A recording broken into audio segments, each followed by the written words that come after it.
Good Wednesday morning. A tale of two teams last night in the postseason. The Rangers get off to an unbelievably impressive start over the New Jersey Devils. They look like a team that went to the Eastern Conference Final last year and wants more this year. And the New Jersey Devils look like a team that was a little bit shell-shocked by the whole thing. And some of the players after the game admitted as much. And we got the Max Scherzer Friday night against the Padres equivalent of what the Knicks did last night against the Cavaliers in Game 2. They got off to a decent start, thought everything was okay. Then end of the first quarter into the second quarter, completely fell apart. Offensively, they were putrid. They went through a stretch where they couldn't score. They were stuck on 25 points, it felt like, for 3 hours. And they come home 1-1, which is, I guess, mission accomplished in a way, but that was ugly. Really, really ugly. Good morning, Boomer. How are you? Oh, yeah, I'm in a great mood this morning, although the Mets did lose last night. The Yankees lost yesterday. Shohei Ohtani puts on a little bit of a show, a clinic, yes, and maybe that's why he's going to be either in one of these New York uniforms next year, making $500 million. Who knows? But, I'm excited this morning because the Rangers played exceptionally well last night. Hey, if I had to give stars of the game, number one, Igor Shesterkin. Everybody knows that he played his ass off once again, and this is the reigning Vezina trophy winner has looked like this over the last month. So that's a good sign for the New York Rangers. Number two, their penalty kill. Their penalty kill was awesome. They were blocking shots. Barclay Goodrow had a great game last night.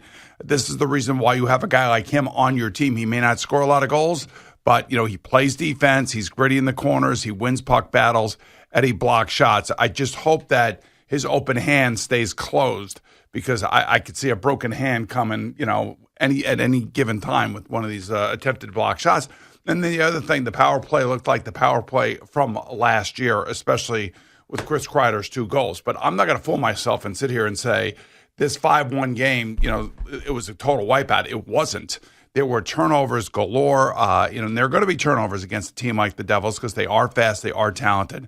And somebody from the Ranger side has got to, welcome Jack Hughes to the playoffs because you cannot allow him to skate around like it's ice capades out there. He is fast, he is good, he is a very adept stick handler, he is really smart, getting the puck in front of the net, and of course Igor Shesterkin was out of his mind last night.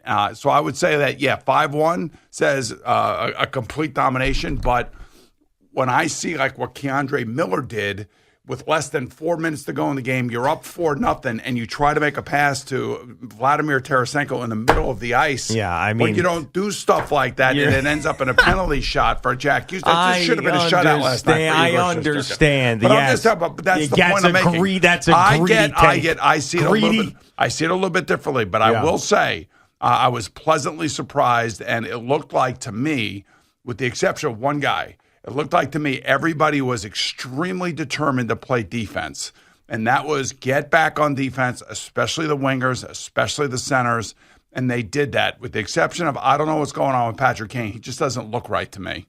He looks slow. He looks, I don't want to say he looks disinterested because I know he's not.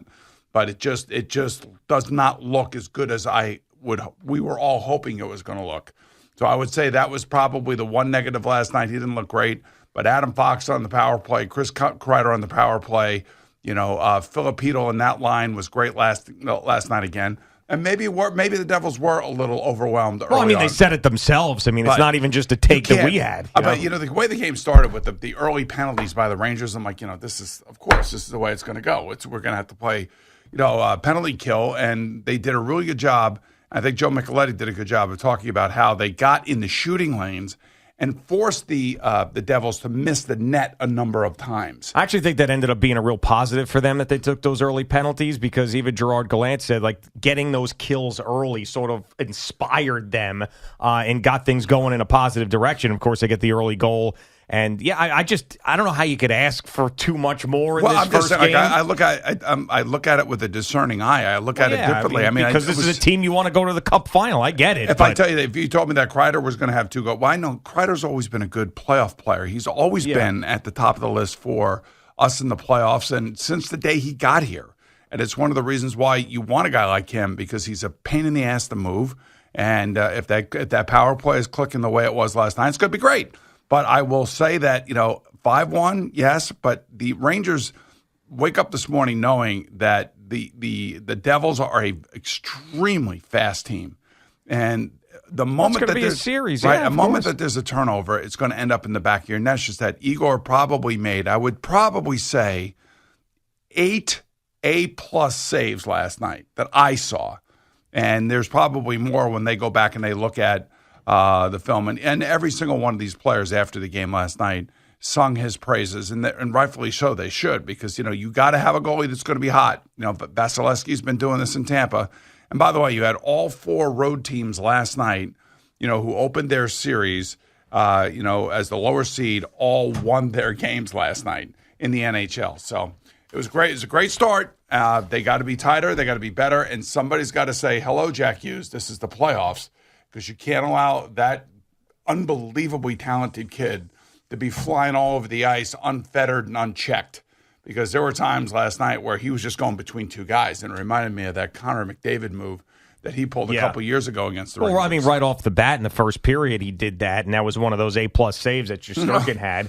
I think if he had pulled that off and got through those 2 defensemen, Jack Hughes, and got that by Shesterkin in the first period, I mean, I think that kind of changes the entire game. But that's my point. My point is that, they were a little nervous, and I think getting in the shooting lanes and forcing the Devils to miss the net a number of times was obviously a part of the defensive game plan, and they did a good job with that. I don't want to take anything away from you. But 5-1, everybody's like, oh, wow, you got this thing. We dominated them. And, wait a minute, you got a goalie that's making save after save after save. And it reminded me a lot of last year when, the power play would come through, the penalty kill would come through, which is key. Those things are really, really positive. But Igor was out of his mind again last night, and I think, he obviously outplayed Vanacek. Yeah, and for the Ranger fan that's overreacting today, if you're out there thinking, okay, this is going to be a sweep, this is going to be 5 games, all you have to do is point to the Knicks and how we were talking about them after Game 1 and see what happened last night to understand that there's another team in this series that wants to move on as well and is not going to go lightly, especially in their home building in a Game 2. So I do a couple things about the Knicks because I was able to flip back and forth, and then I was able to watch the post-game pressers of both the coaches and listening to Alan Hahn and Wally, and of course, do a little iPad situation in front of you. I try not to when I'm watching a Ranger game. Yeah. It's different if it's a Met game. And I watched like 4 innings of the Met game last night. Sure, like a maniac. That was pretty stupid. So but I can't go to bed right after this game. You got to do something. You got to get some. What do they call that push-ups, stuff? what? No, not push-ups. Melatonin. That's what you need. A little melatonin. Then I wake up and I'm groggy and I'm feeling like crap, and I'm not doing that. Okay, all right. So anyway. Again, Emmanuel Quickly and R.J. Barrett don't play well again last night. Yeah. And their shooting's off.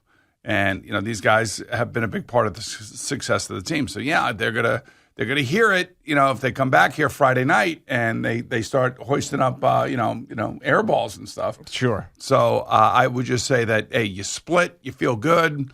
It was a horrific performance last night. Everybody knows it.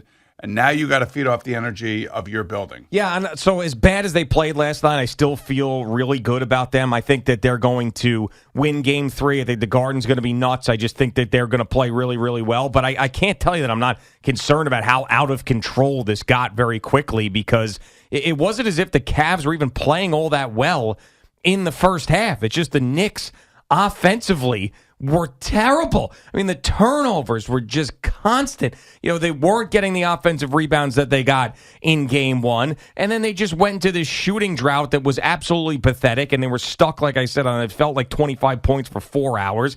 And you're right. I mean, if they're not going to get the contributions that they did from, I don't want to call them role players in the sense of R.J. Barrett and Emmanuel Quickly. Significant players. Like, if you're not going to get those contributions, then this is going to be very, very difficult, because it can't just be, Jalen Brunson having the time of his life out there and carrying the team on his back. So watching him early, he had a couple go in and out, and the other night he was making those.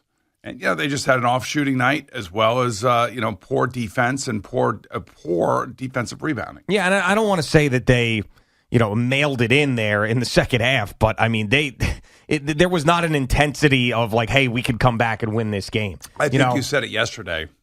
And I was gonna text you, but I didn't want to bother you. And by the way, I didn't want to be bothered by text messages, right? Because I got my maniac wasp guys all over me with the Ranger game. Thank you for saying that, by the way, because I got 2 or 3 people during the games last night that are asking me, "Oh, how's Boomer? What does Boomer think about this start?" And I'm like, "Do you honestly think I talk to him for 4 hours every day about sports? I know he's as locked into this game as you could possibly be.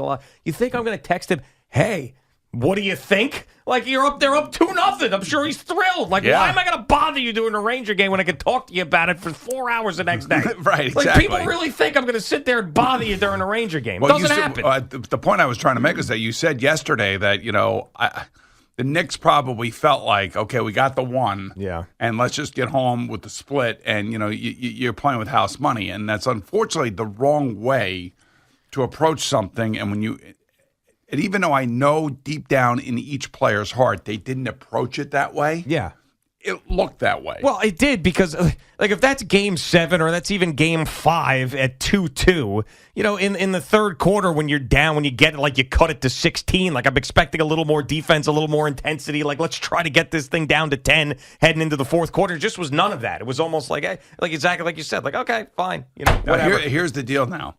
Coming back home at the Garden, the place is going to be crazy on Friday night. It's going to be crazy on Saturday night. It's going to be crazy on Sunday afternoon. And it's going to be crazy on Monday night. So we're going to have 4 straight playoff games for 2 sets of fans. And it's going to be insane for the Ranger fan and for the Knicks fan.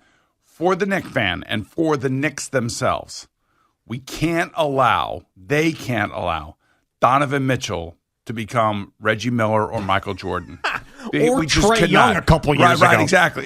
Trae Young, yeah. We cannot let that, and as much as we all admire and like the local kid, Donovan Mitchell, we cannot allow him to come in here and drop 50 points in a playoff game. Well, I actually think, Cece, my different take on that is I actually think that they're better off, the Knicks, if he does go for 50 points because he went, he went off offensively in Game 1, the Knicks won.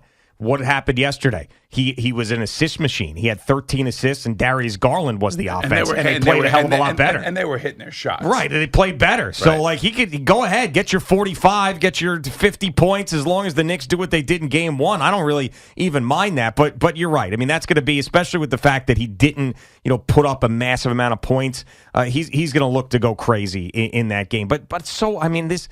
I know that the Knicks were really good on the road this year, but I just don't know how that's not an advantage for the Knicks on Friday night. It has to be. I mean, come on, especially with this thirsty fan base. And we did get, some fan. Was it? I don't even think back, a couple of years ago was like all the fans were even allowed there. I have to go back and look. Maybe it was a full house back then, but we forget all the COVID craziness.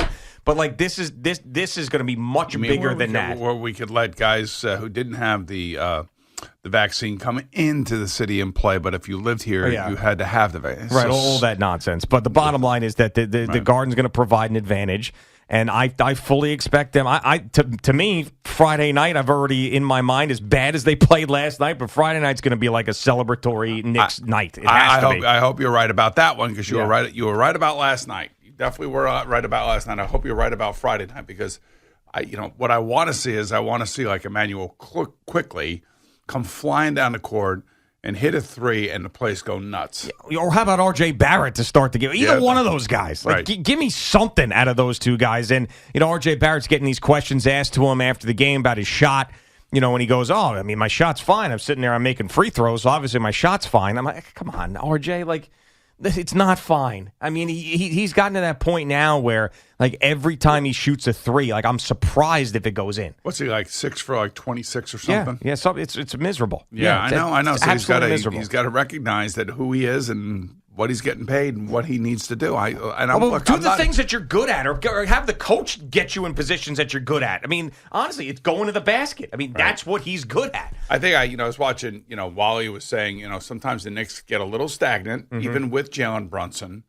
And he was talking about it after the game last night. Sometimes it's a little bit too much Jalen and Julius Randle and not enough everybody else.